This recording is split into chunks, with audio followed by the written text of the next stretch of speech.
રાતના 1 વાગ્યા હતા. સુનીતાની ઊંઘ અચાનક તૂટી ગઈ. બાજુમાં પથારીનો બીજો ભાગ ખાલી હતો. મનોજ ત્યાં નહોતો. તેનું દિલ એક અજાણ્યા ડરથી ધબકવા લાગ્યું. તે ધીમા પગલે ઊભી થઈ અને રૂમની બહાર નીકળી. ઘરમાં ઘોર શાંતિ હતી. બસ ઘડિયાળની ટીક ટીકનો અવાજ ગુંજી રહ્યો હતો. શોધતા શોધતા જ્યારે તે બાલ્કની તરફ વધી ત્યારે તેને ધીમો અવાજ સંભળાયો. મનોજ ફોન પર કોઈ સાથે વાત કરી રહ્યો હતો. તેની પીઠ દરવાજાની તરફ હતી. તેના હાથમાં ફોન હતો અને સ્ક્રીનની હળવી રોશની તેના ચહેરા પર પડી રહી હતી. જેમ જ સુનીતાએ એક પગલું આગળ વધાર્યું, મનોજ એકદમથી થંભી ગયો. તેણે તરત જ ફોન કાપી દીધો અને પાછળ વળ્યો. સુનીતા, તું અહીં? ઊંઘ નથી? તેના અવાજમાં ગભરાહટ સ્પષ્ટ હતો. તમે કોના સાથે વાત કરી રહ્યા હતા? સુનીતાએ સીધો સવાલ કર્યો. મનોજ હસી પડ્યો. એક ખૂબ જ બનાવટી હાસ્ય. શું વાત કરે છે તું? હું તો બસ હવા ખાવા આવ્યો હતો. ઊંઘ નહોતી આવતી. મેં જોયું મનોજ, તમારા હાથમાં ફોન હતો. સુનીતાએ ભાર આપીને કહ્યું. અરે તું પણ ને કોઈ સપનું જોઈ લીધું હશે, મનોજે વાત ટાળતા કહ્યું અને તેના ખભા પર હાથ રાખીને તેને અંદર તરફ ફેરવી દીધી. ચાલ અંદર, ઠંડી હવા છે, બીમાર પડી જઈશ, જઈને સૂઈ જા. સુનીતા હકબકી થઈ તેની સાથે અંદર આવી ગઈ, પરંતુ તેનું દિમાગ શૂન્ય થઈ ગયું હતું. તેણે પોતાની આંખોથી જોયું હતું, છતાં મનોજ એટલી સરળતાથી ઇનકાર કરી ગયો. તે હળવું સ્મિત કરી દીધું, પરંતુ તેના સ્મિત પાછળ એક અજાણ્યો ડર છુપાયેલો હતો. મનોજ જે દિવસે દિવસભરમાં શું શું થયું તે કહ્યા વગર એક પળ પણ રહી શકતો નહોતો, હવે તેની પાસેથી વાતો છુપાવી રહ્યો હતો. ઘર આવતો તો તેની આંખોમાં પહેલો પ્રેમ નહોતો, એક અજાણી બેચેની દેખાઈ રહી હતી. સુનીતાએ પોતાને સમજાવ્યું, કદાચ કામનો બોજ હશે, ઉંમર સાથે માણસ બદલાઈ જાય છે. આગલા દિવસે સવારે તેના ચહેરા પર રાતની બેચેની સ્પષ્ટ દેખાતી હતી. એટલામાં દીકરા અંકિતનો વિડીયો કોલ આવ્યો. શું થયું મમ્મી? તમે કંઈ પરેશાન લાગી રહ્યા છો? અંકિતે સ્ક્રીન પરથી જ ઓળખી લીધું. સુનીતા પોતાને રોકી ન શકી. તેણે ગઈ રાતની આખી વાત અંકિતને કહી દીધી. અરે બેટા, થોડા દિવસોથી મને એવું પણ લાગી રહ્યું છે કે તારા પપ્પા મનમાં કંઈક ચાલી રહ્યું છે. આજે સવારે પણ મેં પૂછ્યું કે કોઈ સમસ્યા છે કે શું. પહેલાં તો તમે દરેક વાત મારી સાથે શેર કરતા હતા, હવે કેમ નહીં? તો કહેવા લાગ્યા કે સમય આવશે ત્યારે બધું ખબર પડી જશે. હું શું કરું? મને કંઈ સમજાતું નથી. આ સાંભળીને અંકિત પહેલાં તો આશ્ચર્યચકિત થયો, પછી જોરથી હસવા લાગ્યો. અરે મમ્મી, તમે એટલું પણ ન સમજી શક્યા. તમે તો મને પણ ચક્કરમાં મૂકી દીધો હતો. સુનીતાએ ગૂંચવણથી પૂછ્યું. એટલે એણે 2 દિવસ પછી તમારી લગ્ન જીવનની 20મી વર્ષગાંઠ છે, અંકિતે સ્મિત સાથે કહ્યું. પપ્પા તમારા માટે કોઈ મોટું સરપ્રાઈઝ પ્લાન કરી રહ્યા હશે. તમે પણ ને પપ્પા તમને કેટલો પ્રેમ કરે છે.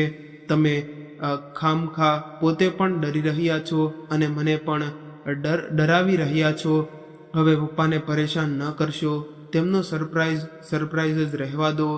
આ સાંભળતા જ સુનીતા પહેલાં તો આશ્ચર્યમાં પડી ગઈ, પછી તેના ચહેરા પર શરમાળ સ્મિત આવી ગયું.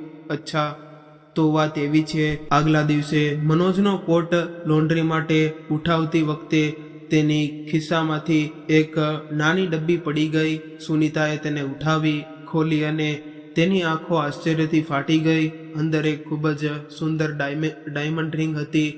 સુનીતાના ચહેરા પર ખુશીની લહેર ફરી વળી. બિચારા મારા માટે સરપ્રાઈઝ પ્લાન કરી રહ્યા હતા અને હું કેવી કેવી વાતો વિચારતી બેઠી હતી.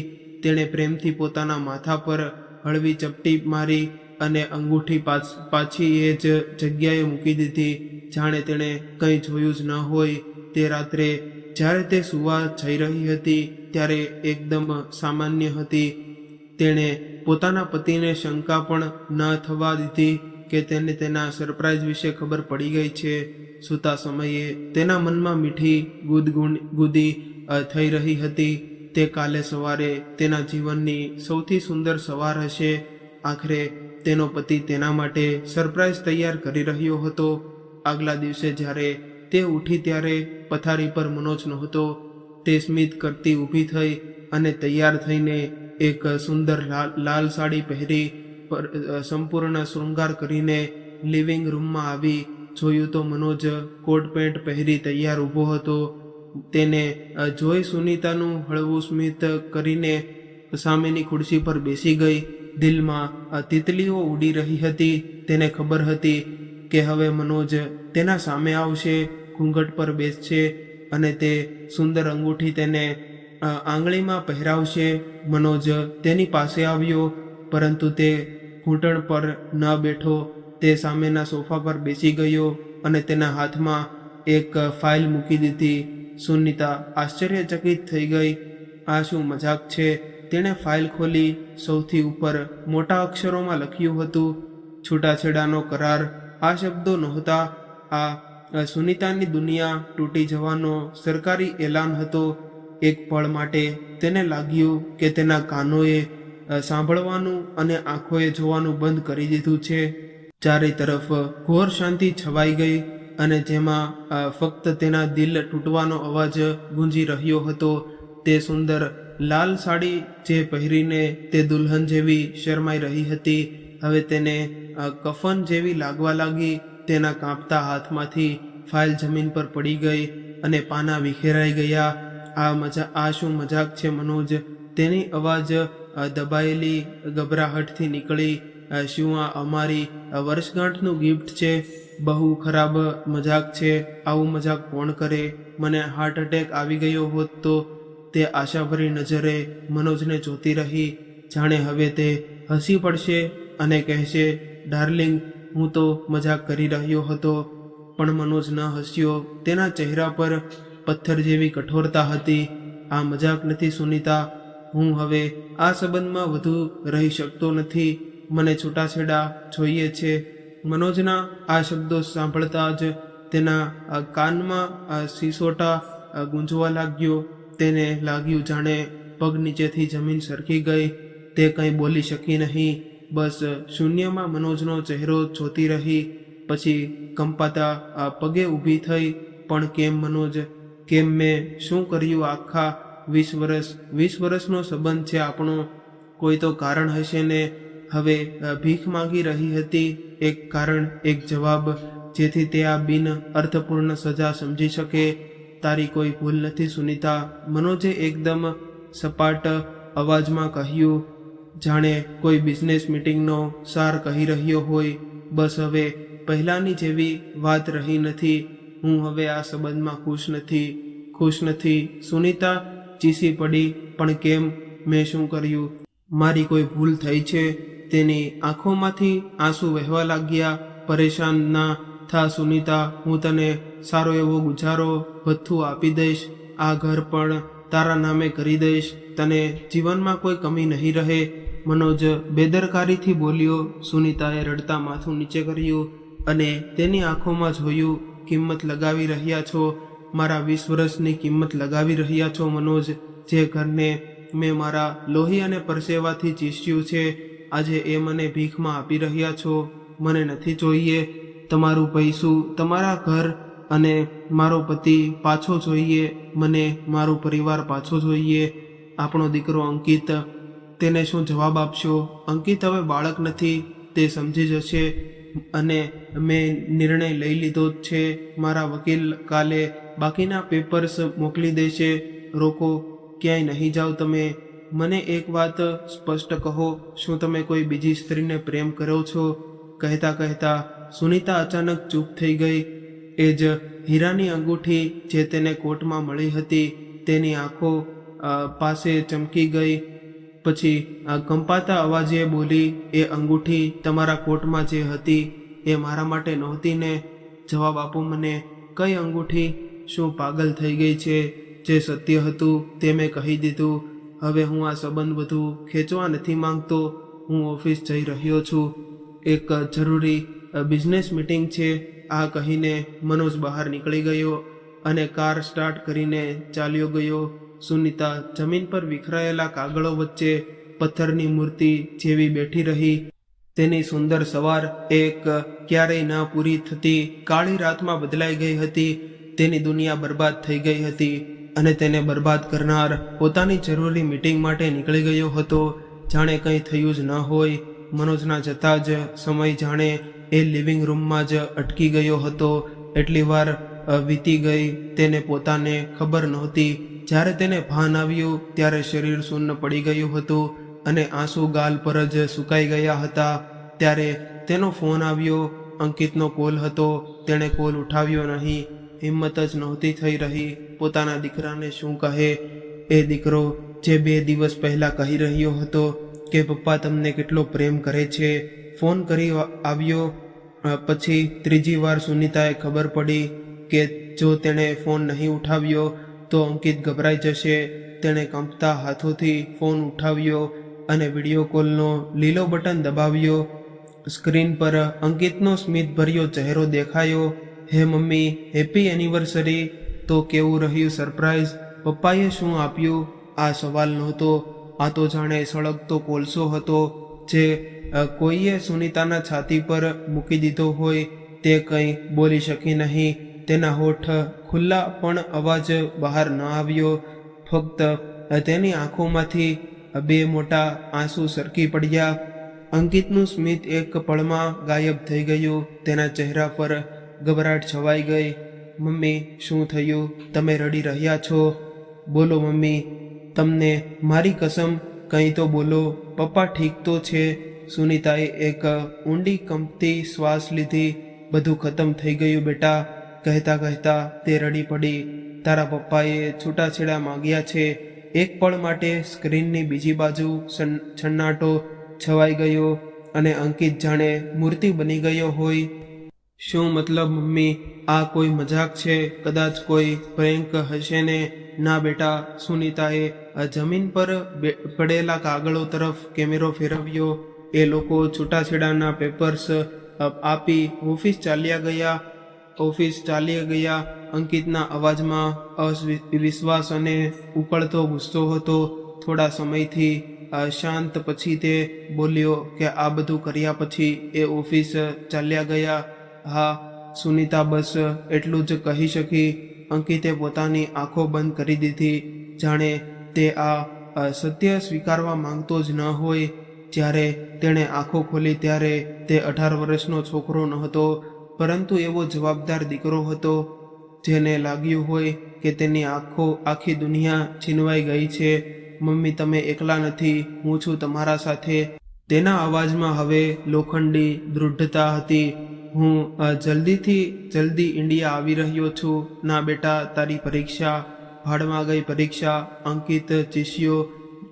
મારી મમ્મીથી મોટી કોઈ વસ્તુ નથી જેને હું મારો હીરો માનતો હતો. તે કાયર નીકળ્યો. હવે આ લડાઈ ફક્ત તમારી નથી, આપણી બંનેની છે. તમે ફક્ત પોતાને સંભાળો. હું આવી રહ્યો છું. ના બેટા, સુનીતાએ કડક અવાજમાં કહ્યું કે જ્યાં સુધી તારી પરીક્ષા પૂરી ન થાય ત્યાં સુધી તું અહીં નહીં આવે. તને મારી કસમ. પણ મમ્મી, મેં જે કહ્યું એ કહ્યું. મારી ચિંતા ન કર, હું બરાબર છું. સુનીતાએ જોર આપીને કહ્યું. અંકિતને તેની વાત માનવી પડી. કોલ કટ થઈ ગયો. તે દિવસ પછી એ ઘર રહ્યું નહોતું. એ ફક્ત એક ખાલી ઇમારત બની ગયું હતું જ્યાં 2 અજાણ્યા લોકો રહેતા હતા. મનોજે પોતાનો સામાન ગેસ્ટ રૂમમાં ખસેડી દીધો હતો. તે સવારે વહેલો નીકળી જતો અને મોડી રાત્રે પાછો આવતો. જો ક્યારેય સામસામે આવી જતો તો નજર ચોરીને પસાર થઈ જતો. સુનીતા માટે દરેક ક્ષણ સજા જેવી બની ગઈ હતી. રાતો સૌથી વધુ ભયાનક હતી. ખાલી પથારી પર પડેલી તેની આંખોમાંથી ઊંઘ કોશો દૂર હતી. બસ અનગિનત સવાલો હતા જેમના કોઈ જવાબ નહોતા. મારા પ્રેમમાં ક્યાં ખામી રહી ગઈ? તે છત તરફ જોતી વિચારતી. એક સમય હતો જ્યારે સુનીતા પોતે ખૂબ હોશિયાર વિદ્યાર્થીની હતી. સિવિલ સર્વિસમાં જવાનું સપનું જોતી હતી. IAS ઓફિસર બનવાનું તેનું સ્વપ્ન હતું. તે પોતાના બેચની ટોપર હતી. બધા કહેતા કે સુનીતા, તું એક દિવસ બહુ મોટું નામ કરશે. પરંતુ મનોજના સપનાઓને પોતાનું બનાવવા માટે તેણે પોતાની પુસ્તકોએ સંદૂકમાં બંધ કરી દીધી હતી, જેના ચાવી કદાચ તે પોતે પણ ભૂલી ગઈ હતી, કારણ કે હવે મનોજના સપનાઓ જ તેને પોતાના લાગવા લાગ્યા હતા. મનોજ કપડાનો નાનો ધંધો શરૂ કરવા માંગતો હતો. સુનીતાએ ફક્ત પોતાની બચત જ આપી નહોતી, પરંતુ દિવસ રાત તેની સાથે મળીને એ ધંધો ઊભો કર્યો હતો. તેને યાદ આવતું કે જ્યારે મનોજે બિઝનેસ શરૂ કર્યો હતો અને તેમની પાસે કામદારોને પગાર આપવા માટે પણ પૈસા નહોતા, ત્યારે સુનીતાએ પોતાના ગહેના વેચી દીધા હતા. તેને યાદ આવતું કે કેવી રીતે તે માઇલો સુધી પગપાળા કરીને દુકાનમાં મનોજના બનાવેલા કપડાના સેમ્પલ આપવા જતી હતી. એક પછી એક બધા દિવસો તેની આંખો સામે ફિલ્મની જેમ ફરવા લાગ્યા. એ દિવસ જ્યારે તેમને પહેલો મોટો ઓર્ડર મળ્યો હતો અને બંને ખુશીમાં નાચી ઉઠ્યા હતા. એ દિવસ જ્યારે તેમણે પહેલી કાર ખરીદી હતી. એ દિવસ જ્યારે અંકિતનો જન્મ થયો હતો અને મનોજે કહ્યું હતું કે સુનીતા, તું મને દુનિયાની સૌથી મોટી ખુશી આપી છે. શું એ બધું ખોટું હતું? શું એ પ્રેમ દેખાવ હતો કે પછી પૈસા અને નામ માણસને એટલો બદલી નાખે છે કે તે પોતાની જ મૂળોને ભૂલી જાય? આ સવાલોના કોઈ જવાબ નહોતા. આજે મનોજ ટેક્સટાઇલ એમ્પાયર દેશની જાણીતી કંપનીઓમાં ગણાતું હતું અને મનોજ સફળ ઉદ્યોગપતિ હતો અને સુનીતા એક સફળ ઉદ્યોગપતિની અમીર પત્ની. અને દુનિયાની નજરે સુનીતાનું જીવન કોઈ રાણીનું ઓછું નહોતું. નોકર ચાકર, મોટી ગાડીઓ, આલિશાન બંગલો બધું જ હતું, પરંતુ આજે આ બધું હોવા છતાં તે દુનિયાની સૌથી ગરીબ સ્ત્રી હતી, કારણ કે જે વસ્તુ પર આ બધું ઊભું હતું, એ પ્રેમ, એ વિશ્વાસ, એ બધું હવે ખોટું નીકળ્યું હતું. સુનીતાને લાગતું હતું કે તે કોઈ અંધારી સુરંગમાં એકલી ઊભી છે, જ્યાં દૂર દૂર સુધી પ્રકાશની એક પણ કિરણ નહોતી. તેનું સ્વાભિમાન, તેનું અસ્તિત્વ બધું દાવ પર લાગી ગયું હતું. તે ફક્ત એક પત્ની નહોતી, તે એ સામ્રાજ્યની સહનિર્માતા હતી, જેના રાજાએ આજે તેને જ બહાર ફેંકી દેવાની ઠાની લીધી હતી. 2 દિવસ વીતી ગયા. સુનીતાએ આશા છોડેલી નહોતી. તેને લાગતું હતું કે મનોજનો ગુસ્સો શાંત થશે અને બધું ફરી પહેલાની જેમ થઈ જશે. તે હજુ પણ મનોજનું મનપસંદ ભોજન બનાવી રહી હતી, હજુ પણ તેની દરેક જરૂરિયાતનું ધ્યાન રાખી રહી હતી, પણ મનોજની બરફ જેવી ઠંડી ચુપ્પી ઓળંગવાનું નામ નહોતી લેતી. એ બપોરે સુનીતાની કઝિન અંજલિનો ફોન આવ્યો. અંજલિ એક મેગેઝિનમાં પત્રકાર હતી. હેલો, સુનીતાએ પોતાની અવાજ સામાન્ય રાખવાનો પ્રયત્ન કરતા કહ્યું. હેલો સુનીતા, મને તારી સાથે એક વાત કરવી હતી. અંજલિના અવાજમાં અજાણી હિચકિચાટ હતી. જો સુનીતા, મને ગુમાવવાની વાત કરવી નથી આવડતી. મને એક વાત સાચી સાચી કહેજે, તારા અને મનોજ વચ્ચે બધું ઠીક છે ને? અંજલિનો આ સીધો અવાજ સાંભળીને સુનીતા ચોંકી ગઈ. આ વાત એની સુધી કેવી રીતે પહોંચી તે સમજાતી નહોતી. તે હા કહેવા માંગતી હતી, દુનિયા સામે પોતાના તૂટેલા ઘરની સચ્ચાઈ છુપાવવા માંગતી હતી, પણ તેના ગળામાંથી એક શબ્દ પણ બહાર ન આવ્યો. સુનીતાની ચુપ્પીએ જ બધું કહી દીધું. ઠીક છે, કંઈ ન બોલ. અંજલિએ ઊંડો શ્વાસ લઈને કહ્યું, હું તને વોટ્સએપ પર એક ફોટો મોકલું છું, પહેલાં એ જોઈ લે.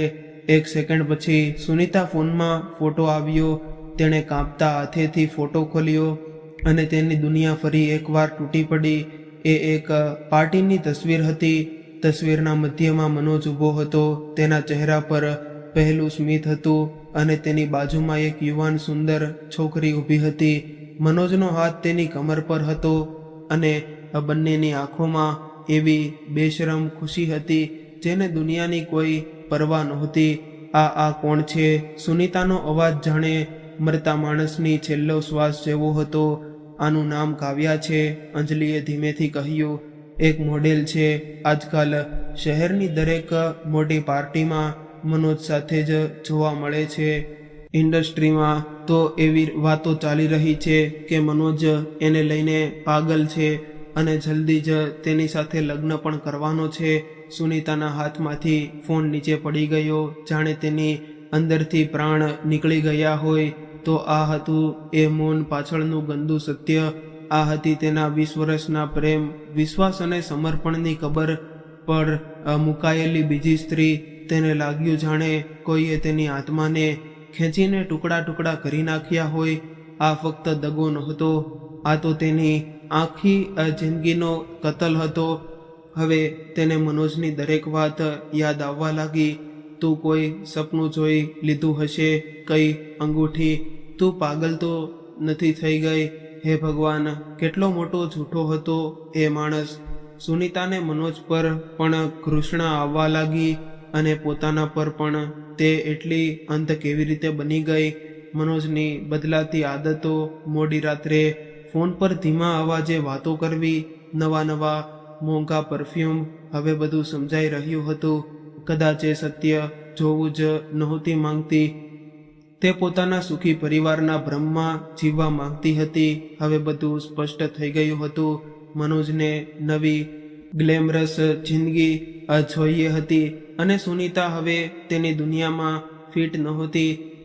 એ જ સાંજે જ્યારે મનોજ ઘરે આવ્યો ત્યારે સુનીતાએ તેને ફોટો તેની સામે મૂકી દીધો. આ છે આપણા બંને અને આ સંબંધના કતલની સાચી કારણ. મનોજે એક પળ માટે ફોટો જોયો. તેના ચહેરા પર શરમનો એક કણ પણ નહોતો. હા, આ જ સત્ય છે. હું કાવ્યાને પ્રેમ કરું છું અને તેની સાથે લગ્ન કરવા માંગુ છું. સુનીતાના અંદરનું બધું દુઃખ હવે ગુસ્સામાં બદલાઈ રહ્યું હતું. અને આપણા 20 વર્ષના સંબંધનું શું, આપણા દીકરા અંકિતનું શું? મેં કહ્યું ને, હું અને તને અને અંકિતને આખી જિંદગી માટે આર્થિક રીતે સુરક્ષિત રાખીશ. તમને બીજું શું જોઈએ? મનોજે બેદરકારીથી કહ્યું. શું જોઈએ? સુનીતા ચીસ પાડી. મને મારું આત્મસન્માન જોઈએ મનોજ. મને મારી જિંદગીના એ 20 વર્ષ પાછા જોઈએ જે મેં તારા સપનાઓ પૂરા કરવામાં વિતાવી દીધા. શું તું એ પાછા આપી શકે છે? આ પહેલી વાર હતું જ્યારે સુનીતાએ પોતાનો અવાજ ઊંચો કર્યો હતો, પરંતુ મનોજ પર તેનો કોઈ અસર થયો નહીં. તે શાંતિથી ઊભો થયો અને રૂમમાંથી બહાર નીકળી ગયો. સુનીતા સમજી ગઈ હતી કે હવે રડવાથી, વિનંતી કરવાથી કંઈ બદલાવાનું નથી. હવે લડાઈ ઘરમાં નહીં, કોર્ટમાં લડવાની હતી. ફેમિલી કોર્ટનું વાતાવરણ હવે હોસ્પિટલના ઇમરજન્સી વોર્ડ જેવું હતું. દરેક તરફ તૂટેલા સંબંધો, બદલાવ, બરબાદ પરિવારો અને ઉદાસ ચહેરાઓ હતા. જ્યારે સુનીતા પહેલીવાર પોતાના વકીલ સાથે કોર્ટમાં દાખલ થઈ ત્યારે તેનું દિલ જોરથી ધબકતું હતું. મનોજ પહેલેથી જ ત્યાં હાજર હતો, પોતાના મોંઘા વકીલની ફોજ સાથે. તેની આંખોમાં એ જ ઘમંડ અને બેદરકારી હતી. તેણે એકવાર પણ સુનીતાની તરફ જોયું નહીં, જાણે તે તેને ઓળખતો જ ન હોય. સુનાવણી શરૂ થઈ અને મનોજના વકીલ મિસ્ટર ચૌધરી ખૂબ જ જાણીતા અને મોંઘા વકીલ હતા. તેમણે પોતાની દલીલ શરૂ કરી. માય લોર્ડ, મારા ક્લાયન્ટ શ્રી મનોજ મહેતા એક પ્રતિષ્ઠિત અને સફળ ઉદ્યોગપતિ છે. તેઓ પોતાની પત્ની શ્રીમતી સુનીતા મહેતા સાથેથી પરસ્પર સહમતિથી છૂટાછેડા લેવા માંગે છે. બંને વચ્ચે હવે કોઈ સમજણ રહી નથી. મારા ક્લાયન્ટ પોતાની પત્નીને યોગ્ય ગુજારા ભથ્થું આપવા તૈયાર છે, જેમાં કરોડો રૂપિયાની રકમ અને આ આલિશાન બંગલો પણ સામેલ છે. તેમ છતાં શ્રીમતી મહેતા આ સંબંધને ખેંચી રહી છે અને બિનજરૂરી રીતે કેસ લંબાવી રહી છે. સુનીતાને લાગ્યું જાણે કોઈએ આખી કોર્ટ સામે તેનું અપમાન કર્યું હોય. લોભી, તે જેણે ક્યારેય પોતાની માટે મનગમતી સાડી પણ ખરીદી નહોતી, આજે એ લોભી કહેવાઈ રહી હતી. હવે સુનીતાના વકીલની વારો આવ્યો. તે સામાન્ય વકીલ હતા અને આ હાઈ પ્રોફાઇલ કેસમાં ગભરાયેલા લાગી રહ્યા હતા. તેમણે ધીમેથી કહ્યું, માય લોર્ડ, મારી ક્લાયન્ટ છૂટાછેડા લેવા નથી માંગતી. તે પોતાનું પરિવાર બચાવવા માંગે છે. મિસ્ટર ચૌધરી હસી પડ્યા. પરિવાર? કયો પરિવાર? જ્યારે બે લોકોના દિલ જ ન મળે ત્યારે એને પરિવાર કેવી રીતે કહેવાય? શ્રીમતી મહેતાએ સત્ય સ્વીકારી લેવું જોઈએ અને આ કેસ વધુ લંબાવવો જોઈએ નહીં. આવી કાર્યવાહી દરમિયાન સુનીતા ચૂપચાપ ઊભી રહી. તેને લાગતું હતું કે આ લડાઈ તો શરૂ થવાના પહેલા જ તે હારી ગઈ છે. મનોજ પાસે પૈસા હતા, પાવર હતો, મોટા વકીલો હતા. તેની પાસે શું હતું? ફક્ત સત્ય. અને આજના સમયમાં સત્યની કિંમત કોણ સમજતું હતું? કોર્ટ આગળની તારીખ આપી દીધી. જ્યારે સુનીતાના બહાર આવી ત્યારે મનોજ પોતાની ગાડીમાં બેસીને જતો રહ્યો હતો અને સુનીતા એકલી ભીડ વચ્ચે ઊભી રહી ગઈ. આજે પહેલીવાર તેને પોતાની એકલતાનો એટલો ઊંડો અહેસાસ થયો હતો. ઘરે આવીને તે સંપૂર્ણ તૂટી પડી. કોર્ટમાં જે કંઈ પણ થયું તેણે તેનો બચેલો આત્મવિશ્વાસ પણ તોડી નાખ્યો હતો. તે પોતાના રૂમમાં બંધ થઈ કલાકો સુધી રડતી રહી. હવે આ ઘર, આ દૌલતો, આ શાન, શોખત બધું જ તેને ભદ્દો મજાક લાગતું હતું. જાણે પોતાનું પિંજરું, તેના તાળાની ચાવી કોઈ બીજા પાસે હતી. તે બેડ પર મોઢું ઢાંકી પડેલી રહેતી હતી. તેને લાગતું હતું કે આખી દુનિયામાં તે સૌથી એકલી સ્ત્રી છે. ત્યારે જ દરવાજાની ઘંટડી વાગી. આ સમયે કોણ હશે? તેણે વિચાર્યું. નોકરે દરવાજો ખોલ્યો અને જે અવાજ સુનીતાના કાનમાં પડ્યો એ સાંભળીને તે પથારી પરથી ઊભી થઈ ગઈ. મમ્મી! આ અંકિતનો અવાજ હતો. તેની પરીક્ષા પૂરી થતાં જ તે પહેલી ફ્લાઇટ લઈને ભારત આવી ગયો હતો.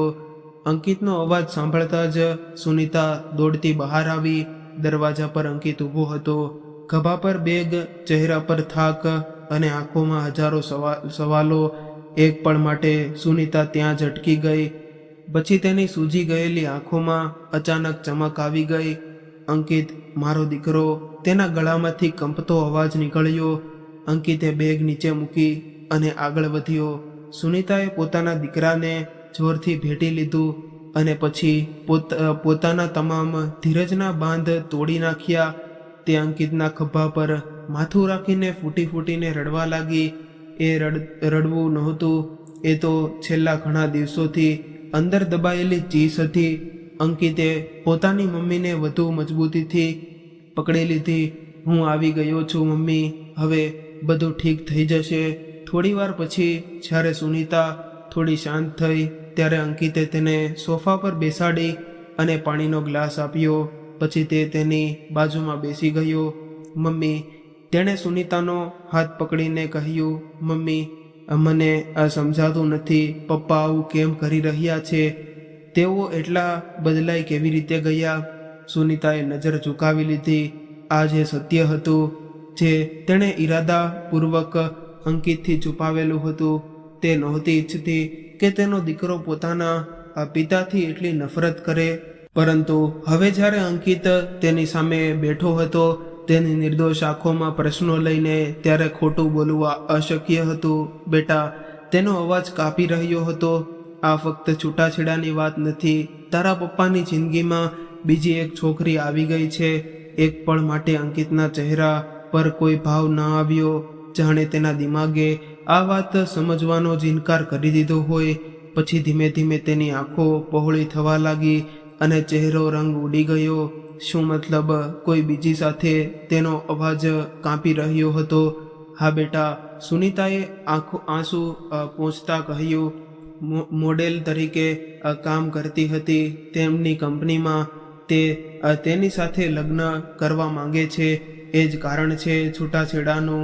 આ સાંભળતા જ અંકિતના પગ નીચેથી જમીન સરકી ગઈ. તેણે પોતાનું માથું બંને હાથમાં પકડી લીધું. તેને ચક્કર આવવા લાગ્યા. છૂટાછેડાનો આઘાત એક વાત હતી, પણ આ આત્મવિશ્વાસઘાત, આ દગો અસહ્ય હતો. ના, તે ધીમેથી બોલ્યો. આ સત્ય હોય નથી શકતું. પપ્પા એવા નથી હોઈ શકતા. હું પણ એ જ માનતી હતી બેટા, સુનીતાએ કહ્યું. પણ સત્ય આ જ છે.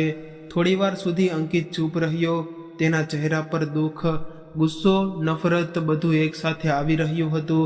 પછી તેણે પોતાના આંસુ પોંછ્યા અને જ્યારે ફરી બોલ્યો ત્યારે તેની અવાજમાં આંસુ નહોતા, લોખંડી દૃઢતા હતી. મમ્મી, બહુ થઈ ગયું રડવું. સાંભળો છો ને તમે? હવે એ માણસ રડશે જેણે તમારા સાથે દગો કર્યો છે. હું વચન આપું છું મમ્મી, હું એ માણસ પાસેથી તમારા દરેક આંસુઓ, દરેક અપમાનનો હિસાબ લઈશ. અંકિતના આ શબ્દોએ સુનીતાના અંદર જાણે નવી જાન ભરી દીધી. જે દીકરાને તે હજુ બાળક સમજતી હતી એ આજે એનો સૌથી મોટો આધાર બની ગયો હતો. તેને અહેસાસ થયો કે તેણે પોતાની જિંદગીમાં બધું ગુમાવ્યું નથી. તેને એવો દીકરો મળ્યો છે જે કોઈ પણ દોલતથી વધારે કિંમતી છે. એ રાત્રે ઘણા અઠવાડિયાઓ પછી સુનીતાના દિલને થોડો શાંતિનો અહેસાસ થયો. તેને ખબર હતી કે આગળનો રસ્તો ખૂબ મુશ્કેલ છે, પણ હવે એ રસ્તા પર તે એકલી નહોતી. છૂટાછેડાના કેસની આગળની સુનવાઈ થઈ. મનોજની તરફથી દરેક કોશિશ રહી હતી કે સુનીતાને એક લાલચી અને ઝઘડાળુ સ્ત્રી સાબિત કરી શકાય. તેને અપમાનિત કરવામાં આવી રહી હતી. તેના ચરિત્ર પર કાદવ ઉછાળવામાં આવી રહ્યો હતો. અંકિત ત્યાં જ ઊભો થઈ ચીસ્યો, ના, મારી મમ્મી એવી નથી. પણ સામે ચાલાક, અનુભવી અને તીખા વકીલો ઊભા હતા. તેમની દલીલો સામે તેમની એક ચાલતી નહોતી. અંકિતના અવાજથી સુનીતાને હિંમત તો મળી હતી, પણ કોર્ટનું વાતાવરણ તેને અંદરથી તોડી રહ્યું હતું. મનોજ આ વાતથી બોખલાઈ ગયો હતો કે સુનીતા એટલી સરળતાથી હાર માનતી નથી. તેને લાગ્યું હતું કે થોડા પૈસા અને ઘર આપીને સરળતાથી છુટકારો મળી જશે, પણ હવે મામલો લાંબો ખેંચાઈ રહ્યો હતો. તેના કારણે તેની અને કાવ્યાની લગ્નની યોજનાઓ અટકી રહી હતી.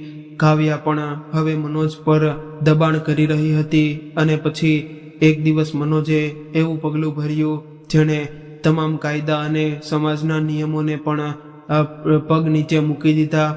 એક સવારે જ્યારે સુનીતાએ અખબાર ઉઠાવ્યું ત્યારે તેના હાથ કાપવા લાગ્યા. પહેલા પાના પર મોટી તસવીર હતી, મનોજ અને કાવ્યાની લગ્નની તસવીર. બંને ગળામાં વરમાળા પહેરી સ્મિત કરતા હતા. સમાચારમાં લખ્યું હતું, પ્રખ્યાત ઉદ્યોગપતિ મનોજ મહેતાએ મોડેલ કાવ્યા સાથે ભવ્ય લગ્ન કર્યા. છૂટાછેડાનો કેસ હજુ ચાલુ હતો અને મનોજે બીજી શાદી કરી લીધી હતી. આ ગેરકાનૂની હતું. આ સુનીતાના મોં પર પડેલો જોરદાર થપ્પડ હતો. આ એક જાહેરાત હતી કે મનોજને કાયદા કે સમાજ કોઈનો ડર નહોતો. સુનીતાના પગ નીચેની જમીન ખસી ગઈ. તેને લાગ્યું જાણે તેનું દિલ ફાટી જશે. તે જમીન પર પડી ગઈ અને ફૂટીને રડવા લાગી. અંકિત દોડતો આવ્યો અને અખબાર જોઈને સ્તબ્ધ રહી ગયો. તેણે પોતાની મમ્મીને સંભાળી. મમ્મી, મમ્મી, પોતાને સંભાળો. કેવી રીતે સંભાળો અંકિત? સુનીતા રડી પડી. જો તારા પપ્પાએ શું કર્યું? તેમણે મને ક્યાંયની ન રાખી. હવે હું ક્યાં હકથી લડું? સમાજ મને શું કહેશે? એક છેડાયેલી સ્ત્રી, જેના સ્થાને કોઈ બીજી આવી ગઈ. એ દિવસે સુનીતા સંપૂર્ણપણે તૂટી ગઈ. તેને લાગ્યું હવે બધું ખતમ થઈ ગયું. મનોજે પોતાની નવી દુનિયા બાંધી લીધી હતી અને તેને તેની જૂની જિંદગીના ખંડેરોમાં દફનાવી દીધી હતી. ટીવી પર તેમની શાદીની ખબર ચાલી રહી હતી. કાવ્યાનો ઇન્ટરવ્યૂ આવી રહ્યો હતો જેમાં તે કહી રહી હતી કે મનોજ અને હું એકબીજા માટે જ બનાવ્યા છીએ. અમે ખૂબ ખુશ છીએ. આ જોવું સુનીતા માટે અસહ્ય હતું. અંકિતે તરત ટીવી બંધ કરી દીધું. પછી તેણે પોતાની મમ્મીના આંસુ પોંછ્યા અને દૃઢ અવાજમાં કહ્યું, ના મમ્મી, બધું ખતમ નથી થયું. હવે શરૂઆત થઈ છે. પપ્પાએ જે કર્યું છે એ તેમની સૌથી મોટી ભૂલ છે. તેમણે કાયદો તોડ્યો છે અને હવે તેમને એની કિંમત ચૂકવવી પડશે. હવે આપણે ફક્ત છૂટાછેડા માટે નહીં, ન્યાય માટે લડીશું. તેણે તરત પોતાનો લેપટોપ ખોલ્યો અને દિલ્હીના ટોપ ક્રિમિનલ અને ડિવોર્સ વકીલની યાદી જોવા લાગ્યો. પણ બધાની ફી અંકિતની કલ્પના કરતાં પણ વધારે હતી. અંતે એક નામ પર તેની નજર અટકી, મીરા શાહ. પ્રોફાઇલમાં લખેલું હતું, મહિલા અધિકારો માટે લડતી દેશની સૌથી તેજ તરતાર વકીલ. અંકિતે તરત જ તેમના ઓફિસમાં ફોન કર્યો. જ્યારે જુનિયર વકીલે મનોજ મહેતા અને બીજા લગ્ન વિશે સાંભળ્યું ત્યારે તેમણે બીજા જ દિવસે સવારે એપોઇન્ટમેન્ટ આપી દીધી. અને આગલા દિવસે સવારે સુનીતા અને અંકિત દિલ્હીમાં મીરા શાહના આલિશાન ઓફિસમાં બેઠા હતા. કાચની દિવાલો, કાયદાની મોટી મોટી પુસ્તકો અને દિવાલ પર લાગેલા અનગિનંત એવોર્ડ્સ, આ બધું એ જગ્યાની તાકાત અને પ્રતિષ્ઠાનો પુરાવો આપી રહ્યું હતું. સુનીતાને ત્યાં પોતે ખૂબ નાની અને અસહાય લાગી રહી હતી. ત્યારે દરવાજો ખુલ્યો અને મીરા શાહ અંદર આવી. એક તેજસ્વી આત્મવિશ્વાસથી ભરેલી મહિલા. તેણે એક નજર બંને પર કરી અને પોતાની મોટી ખુરશી પર બેસી ગઈ. મિસિસ સુનીતા મહેતા, તેણે ફાઇલ જોતા વ્યાવસાયિક અંદાજમાં પૂછ્યું. જી, સુનીતાએ ધીમેથી કહ્યું. મીરાએ પોતાની નજર ફાઇલમાં ઊંચી કરી અને ત્યાં જ અટકી ગઈ. તેણે ધ્યાનથી સુનીતાનો ચહેરો જોયો. સૂજી ગયેલી આંખો, ચહેરા પર બિખરાયેલું દુઃખ અને મરજાયેલો આત્મવિશ્વાસ. મીરાના વ્યવસાયિક ચહેરાના ભાવ બદલવા લાગ્યા. આશ્ચર્ય, અવિશ્વાસ અને પછી એક જૂની ઓળખની ચમક. સુનીતા, તેના અવાજમાં હવે કડકાઈ નહોતી, કંપતી ઓળખ હતી. તું ગવર્મેન્ટ કોલેજ વાળી સુનીતા. સુનીતા એ અત્યાર સુધી ગભરાઈને બેઠી હતી. તેણે પણ મીરાને ધ્યાનથી જોઈ. એ જ તેજસ્વી આંખો, એ જ આત્મવિશ્વાસ, પણ હવે તેમાં જૂની મિત્રતાની ઓળખ હતી. મીરા. સુનીતાના ગળામાંથી બસ એટલું જ નીકળ્યું. આગળની પળે મીરા પોતાની ખુરશીમાંથી ઊભી થઈ, ઝડપથી આવી અને સુનીતાને ભેટી પડી. અરે પાગલ, તુંએ મને પહેલા ફોન કેમ ન કર્યો? મીરાના અવાજમાં પ્રેમ અને ગુસ્સો બંને હતા. હું અખબારમાં વાંચતી હતી, પણ મને ક્યાં ખબર હતી કે આ તું છે. મીરાએ સુનીતાને બેસાડી, તેને પાણી પીવડાવ્યું અને પછી અંકિત તરફ ફરી. ખબર છે, તમારી મમ્મી કોલેજની સૌથી હોશિયાર છોકરી હતી. અમે બધા તેને આઈએસ મેડમ કહીને બોલાવતા હતા. આ કહીને તેણે ફરી સુનીતા તરફ જોયું. હવે મને બધું શરૂઆતથી કહેજે. સુનીતા સિસકીઓ વચ્ચે આખી વાત કહેવા લાગી. મીરા સંપૂર્ણ શાંતિથી બધું સાંભળતી રહી. તેના ચહેરા પર પથ્થર જેવી ગંભીરતા હતી. જ્યારે સુનીતાએ પોતાની વાત પૂરી કરી ત્યારે મીરાએ તેનો હાથ પોતાના હાથમાં લીધો અને કહ્યું કે સુનીતા, હવે જરા પણ ડરવાની જરૂર નથી. જે પળે મનોજ મહેતાએ છૂટાછેડાના કેસ દરમિયાન બીજી શાદી કરી, એ જ પળે તેણે આ કેસ તારા પક્ષમાં ફેરવી દીધો. આ ફક્ત ડિવોર્સનો કેસ નથી, આ તો ક્રિમિનલ કેસ છે. સુનીતા આશ્ચર્યથી તેની તરફ જોઈ રહી કે મીરા આગળ બોલી. સૌથી પહેલા આપણે તારા જૂના વકીલને આ કેસમાંથી હટાવીશું. આ સામાન્ય ગુજારા ભથ્થાનો કેસ પાછો ખેંચી લઈશું, પણ પછી આપણે લડીશું કેવી રીતે? સુનીતા ગભરાઈને બોલી. આપણે નવી લડાઈ લડીશું. મીરાની આંખોમાં ચમક આવી ગઈ. આપણે મનોજ પાસે ભીખમાં પૈસા નહીં માંગીએ, આપણે આપણો હક માંગીશું. તું મનોજ મહેતાની ફક્ત પત્ની નથી, તું મનોજ ટેક્સટાઇલ એમ્પાયરની સહસ્થાપક છે. એ કંપનીમાં તારો પણ એટલો જ હક છે જેટલો મનોજનો છે. આપણે કંપનીમાં 50% હિસ્સેદારી માટે કેસ કરીશું. આ સાંભળીને સુનીતા અને અંકિત બંને સ્તબ્ધ થઈ ગયા. પણ આ કેવી રીતે શક્ય છે? મારા પાસે તો કોઈ કાગળો પણ નથી. હું તો ફક્ત હાઉસ વાઇફ હતી. અને સુનીતાએ ધીમેથી કહ્યું. ના, મીરાએ દૃઢ અવાજમાં કહ્યું. તું ફક્ત હાઉસવાઇફ નહોતી, તું એક અનપેઇડ પાર્ટનર હતી. એક એવી ભાગીદાર જેને ક્યારેય તેનું શ્રેય મળ્યું નથી. હવે પ્રશ્ન એ છે કે શું તારી પાસે કોઈ એવો પુરાવો છે જે બતાવે કે કંપની ઊભી કરવામાં તારો કેટલો ફાળો હતો? મીરાનો આ સવાલ સાંભળતા જ સુનીતાના દિમાગમાં વીજળી ચમકી ગઈ. તેને અચાનક એ જૂનો લોખંડનો સંદૂક યાદ આવ્યો જેમાં તેણે પોતાની જૂની ડાયરીઓ રાખી હતી. હા છે, તેમાં આંખોમાં પહેલીવાર આશાની ચમક દેખાઈ. મારી ડાયરીઓ, મેં એ દિવસમાં દરેક વાત લખી હતી, કંપનીની શરૂઆતથી લઈને દરેક નાની મોટી ઘટના સુધી. મીરા તરત ખુરશી પરથી ઊભી થઈ ગઈ. બસ, આપણને આટલું આપણું સૌથી મોટું હથિયાર મળી ગયું. દિલ્હીથી પાછા ફરતા જ સુનીતાએ સૌથી પહેલું કામ એ જૂનો ધૂળથી ભરેલો સંદૂક ખોલવાનો કર્યો. એ સંદૂકમાં તેની યુવાનીના સપનાઓ અને યાદો બંધ હતા. કાંપતા હાથોથી તેણે તાળું ખોલ્યું. સૌથી ઉપર તેની કોલેજની પુસ્તકો અને ડિગ્રી હતી અને તેમના નીચે રાખેલી હતી તેની જૂની ડાયરીઓ, જાડા કવરવાળી અને સમય સાથે પીળી પડી ગયેલી ડાયરીઓ. સુનીતાએ પહેલી ડાયરી હાથમાં લીધી. આ તેની શાદી પછીના દિવસોની હતી. તેણે પાના ફેરવતા શરૂ કર્યા. એ ફક્ત કોઈ વ્યક્તિગત ડાયરી નહોતી, એ તો તેમની સંઘર્ષભરી જિંદગીનો કાચો હિસાબ હતો. પહેલા જ પાના પર લખેલું હતું, આજે મનોજે કપડાનો ધંધો શરૂ કરવાની વાત કરી. પૈસા નથી પણ સપનાઓ ઘણા મોટા છે. મેં મારી સોનાની ચૂડીઓ વેચીને તેને રૂપિયા આપ્યા. આ ફક્ત પૈસા નથી, આ મારો વિશ્વાસ છે. જેમ જેમ સુનીતા પાના ફેરવતી ગઈ તેમ તેમ તેની આંખો સામે આખો ભૂતકાળ જીવંત થવા લાગ્યો. તારીખ 15 જૂન 1996. આજે આખો દિવસ અમદાવાદના માર્કેટમાં ફરી કપડાની ગુણવત્તા અને રેટ્સ વિશે માહિતી મેળવી. સુરતના એક સપ્લાયર હસમુખભાઈનો નંબર મળ્યો. તેમની સાથે વાત કરવાથી સારો માલ સારા ભાવમાં મળી શકે. તારીખ 22 ઓગસ્ટ 1996. મનોજ ડિઝાઇનને લઈને ખૂબ જ પરેશાન હતા. મેં આખી રાત જાગીને નવા પેટર્ન બનાવ્યા, ટ્રેડિશનલ પેન્ટને મોડર્ન સ્ટાઇલ સાથે મિક્સ કર્યા અને મનોજને ખૂબ ગમ્યા. કંપનીનું નામ મનોજ ટેક્સટાઇલના બદલે MS ક્રિએશન રાખવું જોઈએ એવું મને લાગે છે.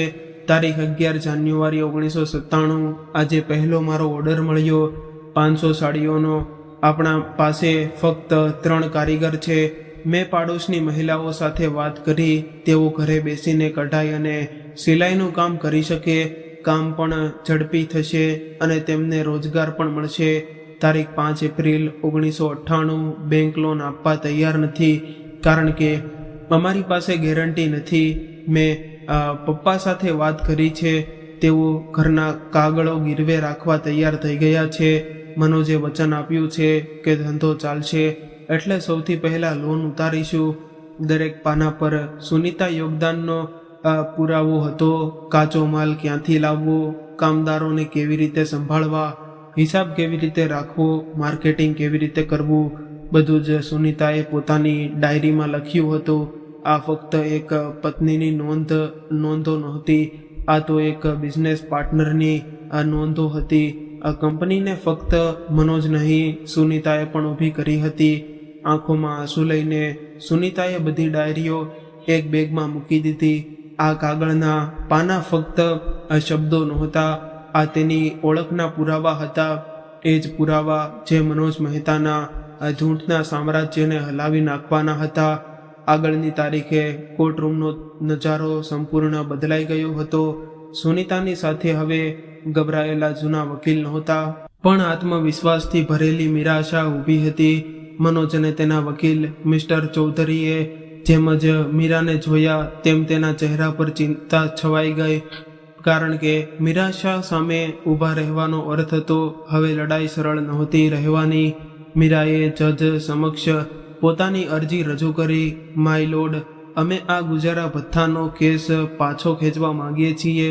આખા કોર્ટરૂમમાં ફક્ત ફકાટ શરૂ થઈ ગયો. મિસ્ટર ચૌધરી હળવેથી સ્મિત કર્યા. તેમને લાગ્યું કે સુનીતાએ હાર માની લીધી. સારો નિર્ણય, તેઓ બોલ્યા. મોડી સાચી સમજ આવી, પરંતુ એ જ ક્ષણે મીરાએ આગળ કહ્યું, માય લોર્ડ, અમે એક નવો સિવિલ સૂટ ફાઇલ કરી રહ્યા છીએ. આ કેસ કોઈ પત્ની દ્વારા પતિ પાસેથી એલિમની માંગવાનો નથી. આ એક બિઝનેસ પાર્ટનર દ્વારા પોતાની હકની માંગ છે. આખું કોર્ટરૂમ શાંત થઈ ગયું. મીરાનો અવાજ ગુંજી રહ્યો હતો, મારી ક્લાયન્ટ શ્રીમતી સુનીતા મહેતા ફક્ત મનોજ ટેક્સટાઇલની સ્થાપક સભ્ય જ નહીં પણ કંપનીની મુખ્ય રણનીતિકાર પણ રહી છે. કંપનીની શરૂઆતથી લઈને તેની સફળતા સુધી દરેક મોટા નિર્ણયમાં તેમનો ફાળો રહ્યો છે. તેથી અમે કંપનીની કુલ સંપત્તિમાં 50% હિસ્સેદારીની માંગ કરીએ છીએ. આ સાંભળતા જ મનોજ પોતાની આ ખુરશી પરથી ઊભો થઈ ગયો. મિસ્ટર ચૌધરીના ચહેરાનો રંગ ઉડી ગયો. આ એવો દાવ હતો જેની તેમણે કલ્પના પણ કરી નહોતી. મિસ્ટર ચૌધરી તરફ ઊભા થઈ ગયા. ઓબ્જેક્શન માય લોર્ડ, આ સંપૂર્ણ બકવાસ અને બનાવટી માંગ છે. શ્રીમતી સુનીતા મહેતા એક સામાન્ય ગૃહિણી છે. તેમનો બિઝનેસ સાથે કોઈ સંબંધ નથી. આ ફક્ત મારા ક્લાયન્ટ પાસેથી પૈસા ઉઘરાવવાની એક એવી નવી ગંદી ચાલ છે. આ ચાલ નથી, સત્ય છે. મિસ્ટર ચૌધરી, મીરાએ પોતાનો બ્રીફકેસ ખોલ્યો અને અંદરથી સુનીતાની ડાયરીઓ બહાર કાઢી. અને સત્યને પુરાવાની આ જરૂર હોય છે. આખા કોર્ટરૂમની નજર હવે એ જૂની ડાયરીઓ પર હતી. આ છે એ પુરાવા, મીરાએ કહ્યું. આ ડાયરીઓ શ્રીમતી સુનીતા મહેતાએ વર્ષો સુધી લખી છે. તેમાં કંપનીની સ્થાપનાથી લઈને આજ સુધીની દરેક નાની મોટી ઘટના લખાયેલી છે. દરેક નિર્ણય, દરેક સંઘર્ષ, દરેક વિચાર, બધું મીરાએ જજની પરવાનગી લઈને એક પાનું વાંચવાનું શરૂ કર્યું. તારીખ 10 જાન્યુઆરી 1997 મેં પડોશની મહિલાઓને કામ પર જોડવાનો નિર્ણય લીધો. કામ ઝડપથી થશે અને તેમને રોજગાર પણ મળશે.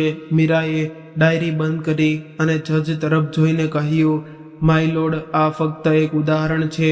આવી હજારો નોંધો છે જે સાબિત કરે છે કે કંપનીનો દિમાગ જો મનોજ મહેતા હતા તો તેની આત્મા સુનીતા મહેતા હતા. ભારતીય સમાજમાં પત્ની પોતાના પતિના ધંધામાં જે યોગદાન આપે છે તેને ફક્ત ફરજ કહીને નકારી શકાય નહીં. તે એક અનપેઇડ પાર્ટનર હોય છે. અને આજે અમે એ જ મૌન ભાગીદારનો હક માંગવા અહીં આવ્યા છીએ. જજે ડાયરીને પુરાવા તરીકે સ્વીકારી લીધી અને કેસની વિગતવાર તપાસના આદેશ આપ્યા. મનોજનો ચહેરો સફેદ પડી ગયો હતો. હવે તેને સમજાઈ ગયું હતું કે આ લડાઈ પૈસા અને પાવરથી જીતી શકાશે નહીં. હવે આ સત્ય અને જૂઠ વચ્ચેની લડાઈ હતી અને તેનું આખું સામ્રાજ્ય જૂઠું પર ઊભું હતું. નવા કેસની શરૂઆત સાથે જ આખો દેશના આ કેસ પર નજર રાખવા લાગ્યો. મીડિયા દરરોજ કોર્ટ બહાર ભેગું થતું. ટીવી ચેનલો પર ચર્ચાઓ થવા લાગી. આ કેસ હવે ફક્ત સુનીતાનો નહોતો રહ્યો, આ દેશની લાખો મહિલાઓના હકોની લડાઈ બની ગયો હતો. સૌથી પહેલા સુનીતાની ડાયરીને કોન્ફરન્સ તપાસ માટે મોકલવામાં આવી. રિપોર્ટમાં સાબિત થયું કે ડાયરીઓ ખરેખર જૂની હતી. શાહી કાગળ, બધું વર્ષો જૂનું હતું. એટલે કે આ કોઈ નવી બનાવટી વાર્તા નહોતી. ત્યારબાદ મીરાએ સાક્ષીઓને બોલાવવાના શરૂ કર્યા અને એ જ તબક્કાએ મનોજના પગ નીચેથી જમીન સરકવા લાગી. સૌ પ્રથમ કડધરામાં એક વૃદ્ધ માણસ આવ્યો. નામ હતું રહેમાન ચચ્ચા. તે મનોજ ટેક્સટાઇલના પ્રથમ કારીગર હતા. મીરાએ પૂછ્યું, રહેમાન ચચ્ચા, તમે મનોજ મહેતાને ક્યારથી ઓળખો છો? જ્યારથી સાહેબે નાનકડા રૂમમાં કામ શરૂ કર્યું હતું ત્યારથી, વૃદ્ધ અવાજમાં તેમણે જવાબ આપ્યો. અને સુનીતા બહેને રહેમાન ચચ્ચાની આંખોમાં ચમક આવી ગઈ. અરે બેટા, સુનીતા બહેન તો અમારી માટે અન્નપૂર્ણા હતી. જ્યારે સાહેબ પાસે અમને પગાર આપવા પૈસા નહોતા ત્યારે બહેને પોતાના ગહેના ગીરવે મૂકીને અમને પગાર આપ્યો હતો. તેઓ પોતે અમારી સાથે જમીન પર બેસીને કાપડની ચટણી કરતા, નવા ડિઝાઇન પણ એ જ બનાવતા. સાચું કહ્યું કે તો કારખાનું તો બહેન જ ચલાવતા હતા. સાહેબ તો ફક્ત બહારનું જ કામ જોતા હતા. આખા કોર્ટરૂમમાં શાંતિ છવાઈ ગઈ. ત્યારબાદ હસમુખભાઈને બોલાવવામાં આવ્યા. એ જ સુરતના સપ્લાયર જેમનો ઉલ્લેખ સુનીતાની ડાયરીમાં હતો. મીરાએ પૂછ્યું કે હસમુખભાઈ, મનોજ ટેક્સટાઇલ સાથે તમારો પ્રથમ સંપર્ક કેવી રીતે થયો? એક મહિલાનો ફોન આવ્યો હતો. હસમુખભાઈ બોલ્યા કે કાપડની એવી સમજ મેં બહુ ઓછા લોકોમાં જોઈ છે. પછી જ્યારે હું અમદાવાદ આવ્યો ત્યારે ખબર પડી કે સુનીતા બહેન હતા. સાચું કહું તો વર્ષો સુધી હું બિઝનેસની વાત મનોજભાઈ કરતા વધારે સુનીતા બહેન સાથે કરતો હતો. પેમેન્ટથી લઈને ડિલિવરી સુધી બધું તેઓ સંભાળતા હતા. એક પછી એક જૂના કર્મચારીઓ, સપ્લાયર્સ, ડિસ્ટ્રીબ્યુટર બધા આવતા ગયા અને સુનીતાના યોગદાનની સાક્ષી આપતા ગયા. દરેક સાક્ષી મનોજના એ જૂઠ પર હથોડાની જેમ વાગી રહી હતી. જેમાં તે પોતાને સેલ્ફ મેડ મેન કહેતો હતો અને મિસ્ટર ચૌધરીની બધી દલીલો આ સીધા સાદા લોકોની સચ્ચાઈ સામે નબળી પડી રહી હતી. હવે સુનીતા કોર્ટમાં કોઈ ડરી ગયેલી સ્ત્રીની જેમ ઊભી નહોતી રહેતી. તેની આંખોમાં હવે સાચું આંસુ નહોતા અને આત્મવિશ્વાસ હતો, સત્યની આ શક્તિ હતી. બીજી તરફ મનોજ દરેક સુનાવણી સાથે કમજોર પડતો જઈ રહ્યો હતો. કાવ્ય માટે આ બધું કોઈ ડરાવના સપના જેવું બની ગયું હતું.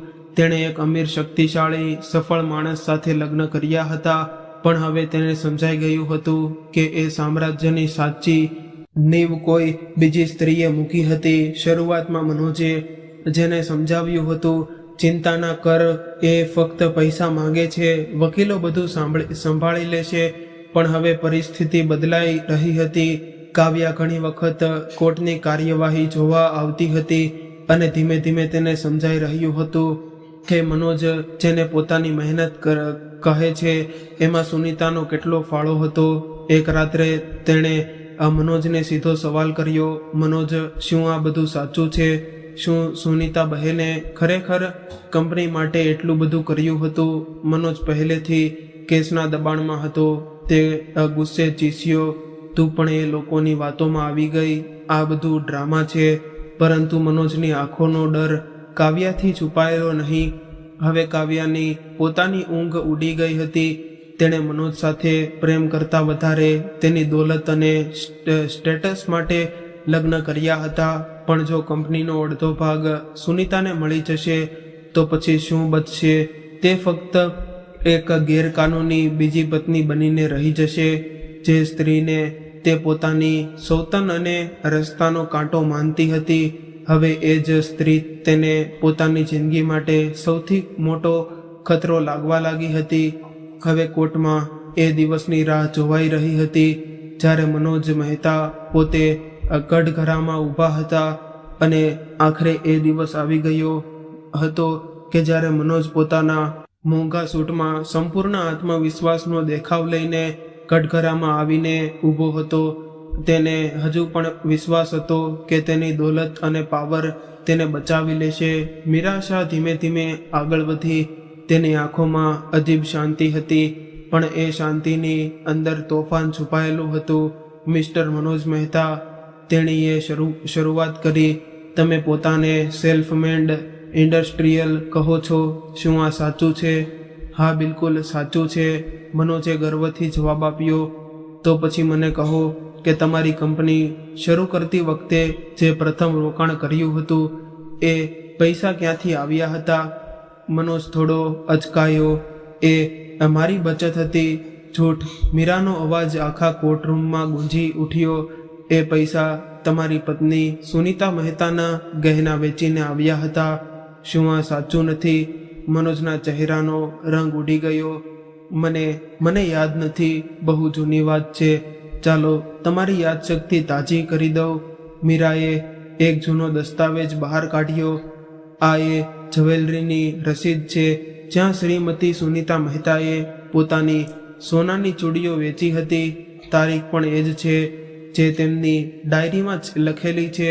આખું કોર્ટરૂમ નિશબ્દ થઈ ગયું. મીરાએ બીજો સવાલ કર્યો કે તમારી કંપની તેના યુનિક ડિઝાઇન માટે જાણીતી છે, તો કહો 1996ની બસંત કલેક્શનનો વિચાર કોનો હતો? એ જ કલેક્શન જેણે તમારી કંપનીને પ્રથમ મોટી ઓળખ અપાવી. મનોજના હોઠ સુકાઈ ગયા. એ અમારી ડિઝાઇન ટીમે મળીને બનાવ્યું હતું. ફરી જૂઠ. મીરાએ તરત સુનીતાની ડાયરી ખોલી. માય લોર્ડ, આ પાના પર બસંત કલેક્શનના પ્રારંભિક સ્કેચ, કલર કોમ્બિનેશન અને સમગ્ર સ્ક્રિપ્ટ શ્રીમતી સુનીતા મહેતાની હેન્ડરાઇટિંગમાં છે અને આ તારીખ કલેક્શન લોન્ચ થવાથી 6 મહિના પહેલાની છે. મનોજ હવે પરસેવાથી તરબતર થઈ ગયો હતો. મીરા એક પછી એક સવાલ કરતી ગઈ. સુરતના સપ્લાયર હસમુખભાઈ સાથે પ્રથમ સંપર્ક કોણે કર્યો હતો? કારીગરોનું નેટવર્ક કોણે ઊભું કર્યું હતું? કંપનીના પ્રથમ લોન માટે ગેરંટી કોણે આપી હતી? દરેક સવાલનો જવાબ એક જ હતો, સુનીતા. પણ મનોજ સતત જૂઠ બોલતો રહ્યો. અને મીરા દરેક વખતે પુરાવા સાથે સત્ય બહાર લાવતી રહી. હવે મનોજનો આત્મવિશ્વાસ તૂટી ગયો હતો. તેનો સેલ્ફ મેડ હોવાનો નકાબ કોર્ટરૂમમાં જ ચકનાચૂર થઈ ગયો હતો. આખરે બધા પુરાવા અને સાક્ષીઓ સંપૂર્ણ થવા પછી અંતિમ દલીલનો દિવસ આવ્યો. કોર્ટરૂમ લોકોથી ખચાખચ ભરાયેલો હતો. દરેક વ્યક્તિ આ ઐતિહાસિક કેસનો નિર્ણય સંભળાવવા આતુર હતી. મિસ્ટર ચૌધરીએ પોતાની અંતિમ દલીલ શરૂ કરી. માય લોર્ડ, દરેક પત્ની પોતાના પતિને થોડું ઘણું સહયોગ આપે છે. એનો અર્થ એવો નથી કે એ કંપનીની માલિક બની જાય. જો આવું થવા લાગશે તો દેશના દરેક ઉદ્યોગપતિને પોતાની પત્નીને કંપનીનો અડધો ભાગ આપવો પડશે. તેમની દલીલોમાં કાયદાની ભાષા હતી, પણ સત્ય અને લાગણીનો અભાવ હતો. હવે મીરાશા ઊભી થઈ. આખું કોર્ટરૂમ શાંત થઈ ગયું. માય લોર્ડ, તેણીએ ધીમા જ પણ મજબૂત અવાજમાં કહ્યું, મારા કાબિલ મિત્ર મિસ્ટર ચૌધરીએ પત્નીની ફરજની વાત કરી. આજે હું આ અદાલત સામે એ ફરજનો સાચો અર્થ રાખવા માંગુ છું. જ્યારે એક સ્ત્રી પોતાની કારકિર્દી, પોતાના સપનાઓ, પોતાનું ભવિષ્ય છોડી પોતાના પતિના સપનાઓને પોતાનું બનાવી લે છે, જ્યારે તે પોતાના ગહેના વેચી દે છે, પોતાના પિતાનું ઘર ગીરવે મૂકે છે, દિવસમાં ઘર સંભાળે છે અને રાત્રે બેસીને કંપનીના હિસાબ કરે છે, તો શું એ ફક્ત ફરજ છે? આખું કોર્ટરૂમ સંપૂર્ણ શાંતિથી સાંભળી રહ્યું હતું. મીરાનો અવાજ હવે વધુ ગુંજી રહ્યો હતો. જ્યારે એ સ્ત્રી કિલોમીટરો સુધી પગપાળા કરીને સપ્લાયરોને મળે છે, કારીગરોને પરિવારની જેમ સાચવે છે, કંપનીની માર્કેટિંગ સ્ટ્રેટેજી બનાવે છે, ત્યારે શું એ ફક્ત પત્નીનું કર્તવ્ય કહેવાય?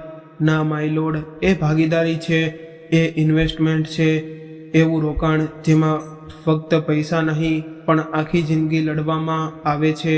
મીરાએ એક ક્ષણ માટે સુનીતા તરફ જોયું. સુનીતા મહેતાએ મનોજ ટેક્સટાઇલમાં ફક્ત પૈસા નથી લગાવ્યા, તેમણે પોતાનું યુવાનપણું, પોતાની મહેનત, પોતાના સપનાઓ અને પોતાની સંપૂર્ણ જિંદગી લગાવી છે. પછી તેણીએ આગળ કહ્યું, આજે આ દેશની લાખો ગૃહિણીઓની આંખો આ નિર્ણય પર અટકેલી છે. એવી સ્ત્રીઓ જેમનું યોગદાન હંમેશા ફરજ કહીને નાનું બનાવવામાં આવે છે. આજે આ અદાલત પાસે તક છે દુનિયાને જણાવવાની કે એક સ્ત્રીનું યોગદાન, ભલે તે ઓફિસમાં હોય કે ઘરમાં, તેની કિંમત હોય છે, તેનો હક હોય છે. હવે મીરાનો અવાજ વધુ કડક થઈ ગયો. શ્રી મનોજ મહેતાએ ફક્ત પોતાની પત્નીને દગો નથી આપ્યો, તેમણે કાયદાને પણ દગો આપ્યો છે. છૂટાછેડાનો કેસ ચાલતો હોવા છતાં તેમણે બીજી શાદી કરી લીધી. તેમણે પોતાની જીવનસાથી, પોતાની બિઝનેસ પાર્ટનરને દૂધમાંથી માખી જેવી બહાર ફેંકી દેવાનો પ્રયત્ન કર્યો. આ ફક્ત ડિવોર્સનો કેસ નથી, આ વિશ્વાસઘાત, છેતરપિંડી અને એક સ્ત્રીના અસ્તિત્વને મિટાડવાનો પ્રયાસ છે. મીરાએ અંતમાં જજ તરફ જોઈને કહ્યું કે હું આ અદાલત પાસે ન્યાય માંગુ છું, ફક્ત સુનીતા માટે નહીં, પરંતુ દરેકે સ્ત્રી માટે જેના યોગદાનને વર્ષોથી ફરજ કહીને છીનવી લેવામાં આવ્યું છે. મીરાની દલીલ પૂર્ણ થતાં જ આખું કોર્ટરૂમ નિશબ્દ થઈ ગયું. દરેક વ્યક્તિ જાણતી હતી કે આજે ફક્ત એક કેસ નહીં, ઇતિહાસ લખાઈ રહ્યો હતો. હવે બધાની નજર ફક્ત જજના નિર્ણય પર હતી. કોર્ટરૂમ લોકોથી ખચાખચ ભરાયેલો હતો.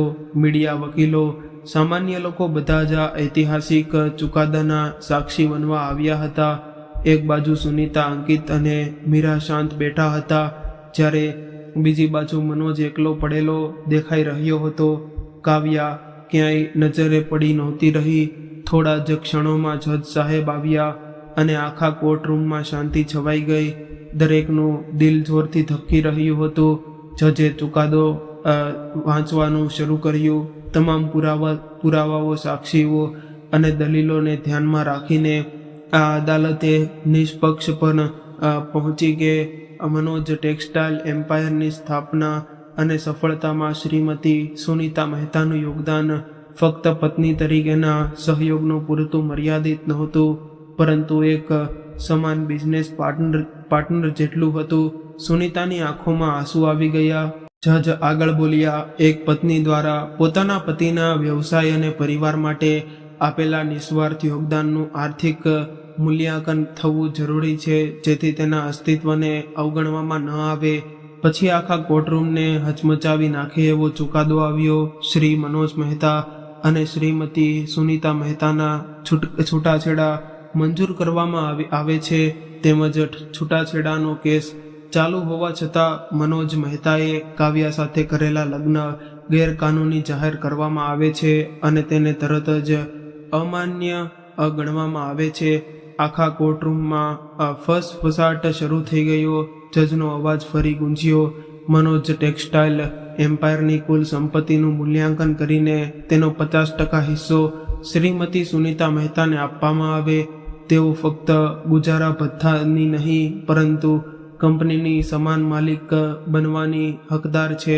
મનોજના ચહેરાનો રંગ સંપૂર્ણ ઉડી ગયો હતો, પણ હજુ બધું પૂરું નહોતું થયું. જજ આગળ બોલ્યા, અદાલતમાં ખોટી સાક્ષી આપવા અને ભારતીય લગ્ન કાયદાનું ઉલ્લંઘન કરવા બદલથી શ્રી મનોજ મહેતા સામે અપરાધી કાર્યવાહી શરૂ કરવાનો આદેશ આપવામાં આવે છે. ચુકાદો સાંભળતા જ સુનીતાએ પોતાનો આંખો બંધ કરી લીધી. તેના ગાલ પર ખુશીના આંસુ વહેવા લાગ્યા. અંકિતે તરત જ પોતાની મમ્મીને જોરથી ભેટી લીધી. મીરાએ સ્મિત સાથે સુનીતાને હાથ પકડી લીધો. બીજી તરફ મનોજ જાણે પથ્થર બની ગયો હતો. જે સામ્રાજ્યને તે પોતાનું સમજી રહ્યો હતો એ હવે અડધું તેના હાથમાંથી નીકળી ગયું હતું. જે કાવ્યા માટે તેણે પોતાના 20 વર્ષના સંબંધને તોડી નાખ્યો હતો, એ કાવ્યા હવે તેની પાસે પણ નહોતી. કોર્ટનો ચુકાદો આવ્યા પછી કાવ્યાએ મનોજને એક નાનો મેસેજ મોકલ્યો, હું એક જૂઠા અને દગાબાજ માણસ સાથે રહી નથી શકતી, અને હંમેશા માટે તેને છોડીને ચાલી ગઈ. મનોજ કોર્ટમાં પોતાની ખુરશી પર ધડામથી બેસી ગયો. તેણે પોતાના હાથમાં માથું પકડી લીધું. આજે તેની પાસે પૈસા હતા, નામ હતું, પરંતુ છતાં પણ તે સંપૂર્ણ ખાલી થઈ ગયો હતો. બહાર નીકળતા લોકો તેની તરફ કૃષ્ણાભરી નજરથી જોઈ રહ્યા હતા. આજે તેને સમજાઈ ગયું હતું કે જે માણસ સાચા પ્રેમને દગો આપે છે તે જીવનમાં ક્યારેય ખુશ રહી શકતો નથી. બીજી તરફ સુનીતાના હવે પહેલેથી તૂટી ગયેલી સ્ત્રી નહોતી રહી. આજે તેની આંખોમાં આત્મવિશ્વાસ હતો, ગૌરવ હતું અને પોતાની ઓળખ પાછી મેળવી લેવાનો સંતોષ હતો. તેણે ફક્ત કેસ નથી જીત્યો, તેણે પોતાનું અસ્તિત્વ પાછું મેળવ્યું હતું. કોર્ટની બહાર મીડિયાએ મીરાને ઘેરી લીધી. એક પત્રકારે પૂછ્યું, મીરા મેમ, શું તમને લાગે છે કે આ કાયદો ઇતિહાસ રચશે? મીરાએ સ્મિત કરીને કહ્યું કે આ ફક્ત એક ચુકાદો નથી, આ સંદેશ છે. દેશની દરેક સ્ત્રી માટે સંદેશ કે તેનું યોગદાન અમૂલ્ય છે. ગૃહિણી હોવાનો અર્થ નબળી હોવો નથી. જો એક સ્ત્રી પોતાના પરિવાર અને પતિના સપનાઓ માટે પોતાની જિંદગી લગાવી શકે તો તેને તેના હકની વંચિત રાખી શકાય નહીં. સુનીતા થોડે જ ઊભી આ બધું સાંભળી રહી હતી. તેની આંખોમાં ફરી આંસુ આવી ગયા.